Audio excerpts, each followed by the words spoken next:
Halo, assalamualaikum warahmatullahi wabarakatuh. Selamat datang kembali di jalannya Mbak-mbak. Pripun kabarnya ini hari? Semoga baik-baik saja guys. Semoga mbak-mbak semuanya di perantauan dipermudah segala urusannya. Semoga mbak-mbak semuanya pokoknya diberi kesehatan dan semoga berkumpul dengan keluarga tanpa kekurangan apapun itu nggih. Amin. Oke, kali ini kita bakal membahas sebuah berita yang dimana ini mengenai konsulat kita yang kemarin sekitar jam 2-an ini ada pertemuan dengan konsulat dari negara lain membahas tentang biaya penempatan. Jadi kawan-kawan yang kepo pengen tahu tentang biaya penempatan CPMI atau calon pekerja migran Indonesia, silakan tonton. Bagi mbak-mbak yang mungkin tidak ingin nonton tentang masalah ini ataupun lebih kepohnya pada pembahasan tentang ini lebih kepada aib-aib ya, silakan skip aja video ini ya. Tapi kita memang bener loh, pembahasan tentang aib teman kita, mungkin pembahasan tentang masalah teman kita, ini adalah sesuatu hal yang menyenangkan buat didengar, buat dibahas, dan buat perbincangan. Namun satu ini harus kawan-kawan ingat ya, jadi channel ini lebih susamti terhadap mengangkat sebuah kasus. Begitu juga dengan kawan-kawan kalau curhat, entah itu di Facebook, di grup Facebook, ataupun di konten seorang YouTuber, berhati-hatilah ketika Anda memiliki masalah kemudian itu dikontenkan.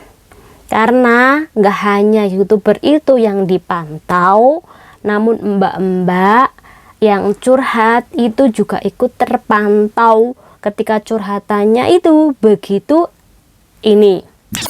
Jadi sekali lagi, lek sampean curhat, hati-hati, karena ketika sampean curhat kemudian ada nomor telepon yang tertera, curhatan Anda itu adalah kasus yang besar, hati-hati nggih. Jadi kalau sampean curhat yang kasusnya kecil aja ya. Oke, siap? Oke, semoga dengan ini bermanfaat ya, bukan menghakimi atau bukan membuat Anda takut.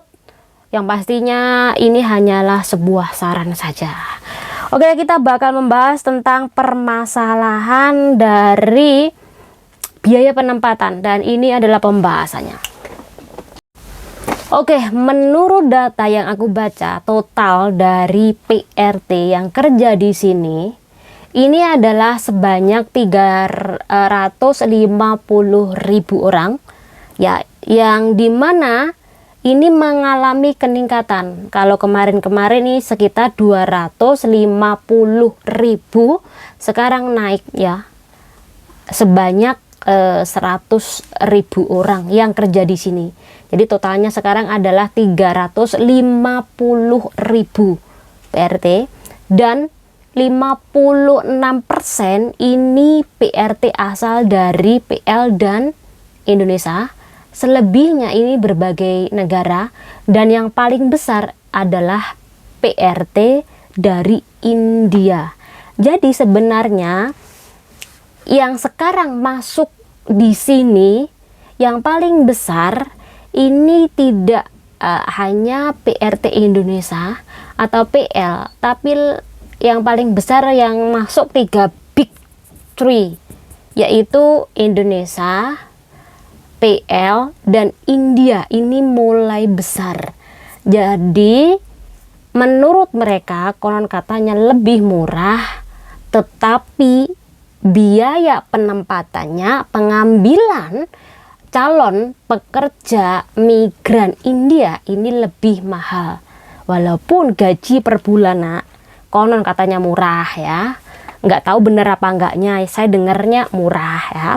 Oke, nah di situ kemarin KJRI kita didatangi oleh konsulat dari India, yang dimana konsulat India ini mulai menerapkan biaya pengrekrutan calon PRT India ini mulai dinaikkan lagi harganya, yaitu sekitaran dari $9.000 sini menjadi $20.000 sini.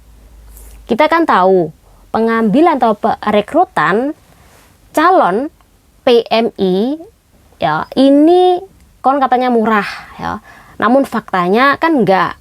Nah, karena dari konsulat India sendiri ini taunya murah, jadi mereka itu mendatangi KJRI untuk membicarakan hal ini ya, yang dimana ketika konsulat India ini mau menaikkan dari 9.000 tadi ke 20.000, secara otomatis yang dia takutkan calon pekerja migran India ini tidak laku.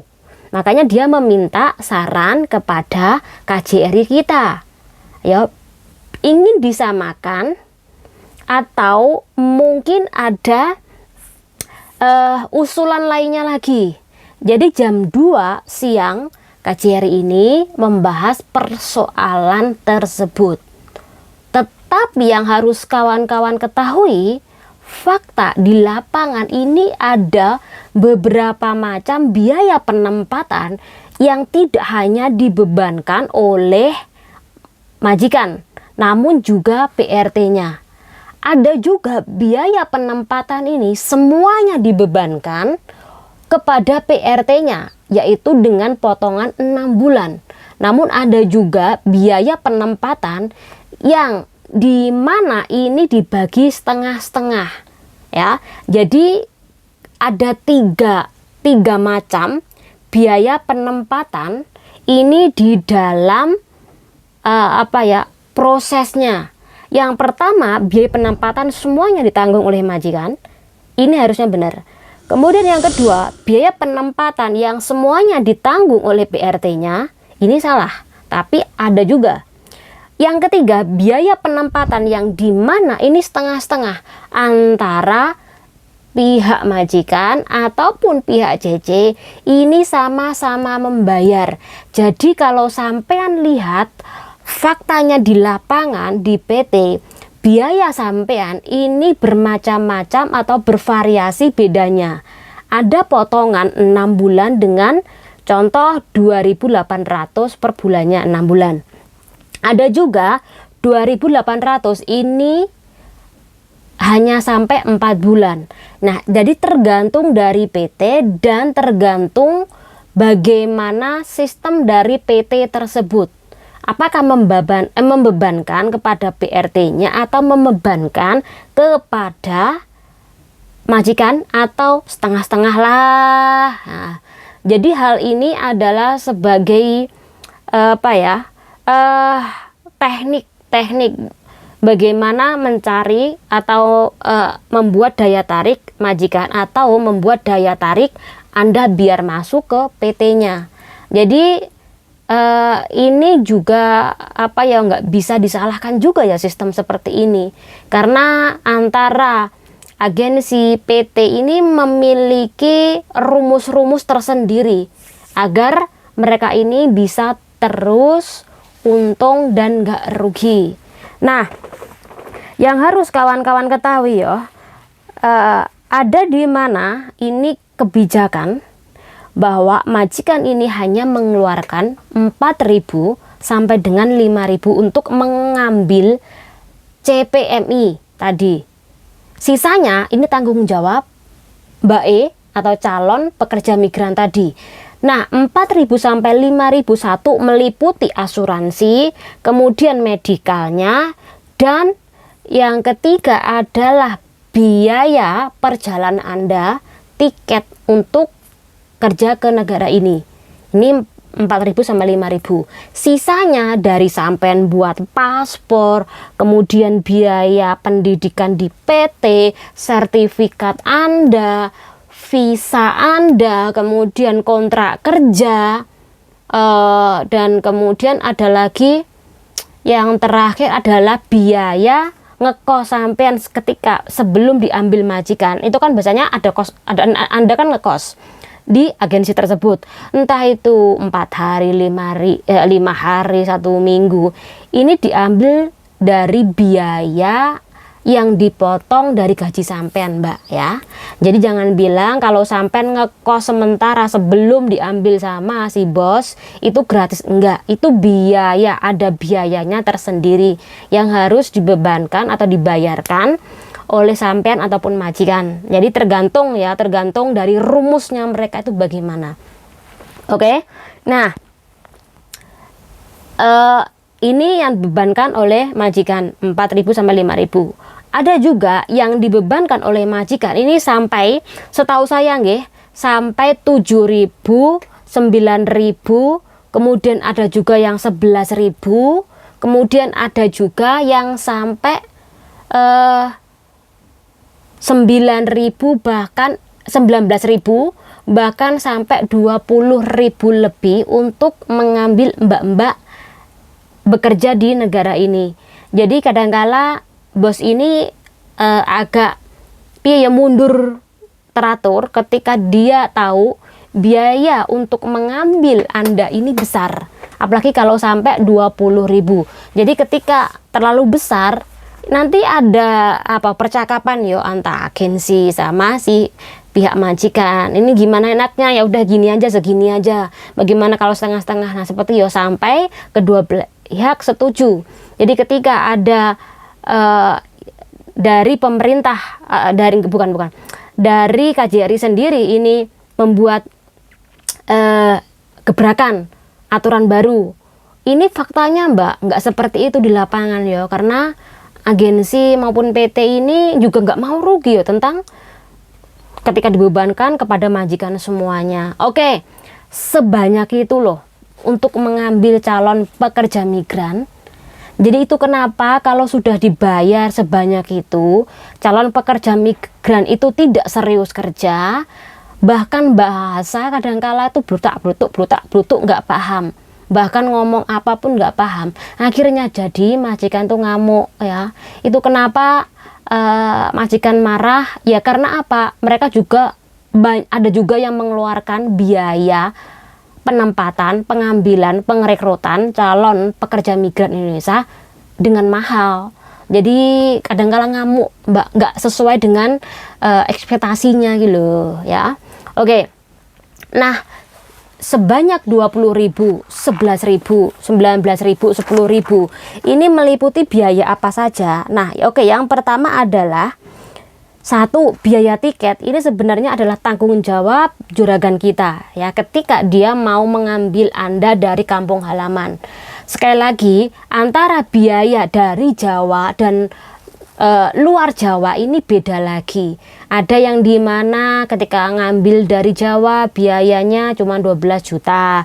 Ada yang dimana kalau luar Jawa ngambilnya sebanyak 16 juta lebih. Ini juga ada perbedaannya. Oke, kita kembali lagi. Satu, tiket yang harusnya menjadi tanggung jawab majikan ini bisa jadi dibebankan kepada Anda. Tergantung pokoknya nggak mesti. Kemudian yang kedua, biaya pendidikan di PT ini harusnya tanggung jawab bos. Kadangkala ini Anda juga ada tanggung jawab untuk membayar pendidikan di PT. Kemudian yang ketiga adalah biaya visa atau kontrak kerja Anda. Ini tanggung jawab si bos seharusnya. Kemudian yang keempat, biaya pemeriksaan kesehatan dan juga biaya dari psikologi sampean. Diperiksa apakah sampean ada catatan atau riwayat sutros opo-opo enggak. Kalau ada riwayat sutros, setelah otomatis sampean tidak diberangkatkan. Bahkan kalau sembuh pun ini juga harus benar-benar dipersiapkan sewaktu-waktu kambuh apa enggaknya. Takutnya kayak dulu ada dimana kasus ketika di PT ini kon katanya ada riwayat ini Tapi sama pihak PT diloloskan, akhirnya sampai kerja di sini, ininya kambuh dan akhirnya dianya membuang uang di depan majikannya sambil teriak-teriak. Bahkan ketika dia dikasih uang pun juga tidak diterima ya. Karena apa? Ada riwayat seperti ini, ketika dia kerja kemudian mendapat cerewet dari juragan, kemudian juga ada masalah dengan kampung halaman yang akhirnya masalah tersebut ini mempengaruhi dan makin membuat si mbaknya ini ini ya. Oke, kemudian yang kelima adalah biaya pengganti paspor. Jadi lek sampean yang biasanya renew kontrak di majikan yang sama, atau sampean ada majikan yang baru bekerja entah itu 3 bulan 6 bulan, nah biasanya siapa sih yang ini dicatat mbak ya. Jadi nanti biar kalau ada kawan-kawan meramaikan, ini yang poin ini yang harus penting ya. Silakan yang ini dipotong disebar, ini penting.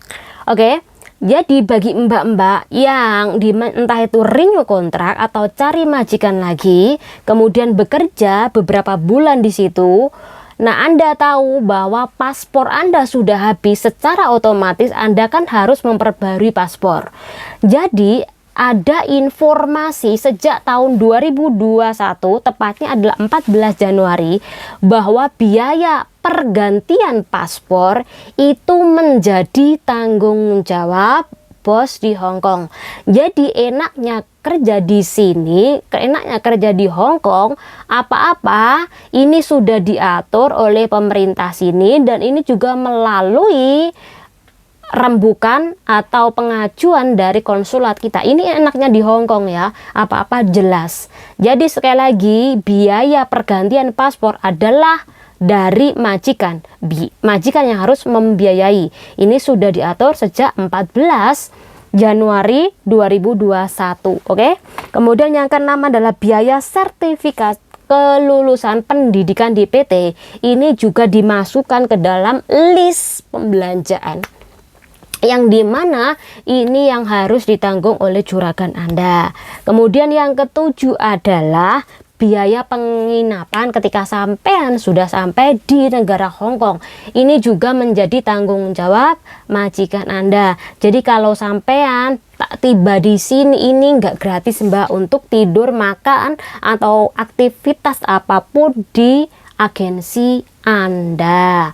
Nah, semoga dengan penjelasan ini menambah wawasan kita tentang bagaimana sih biaya penempatan, dan bagaimana sih ya ada banyak cara bagaimana untuk membuat majikan ini mengambil di agensi tersebut, dan PT juga tidak mau rugi. Jadi ini adalah teknik bagaimana cara membuat majikan datang dan membuat si PRT-nya ini atau calon PMI ini datang ke PT. Itu adalah teknik ya. Oke, semoga bermanfaat dengan penjelasan ini. Channel ini Duri. Wassalamualaikum warahmatullahi wabarakatuh. Bye.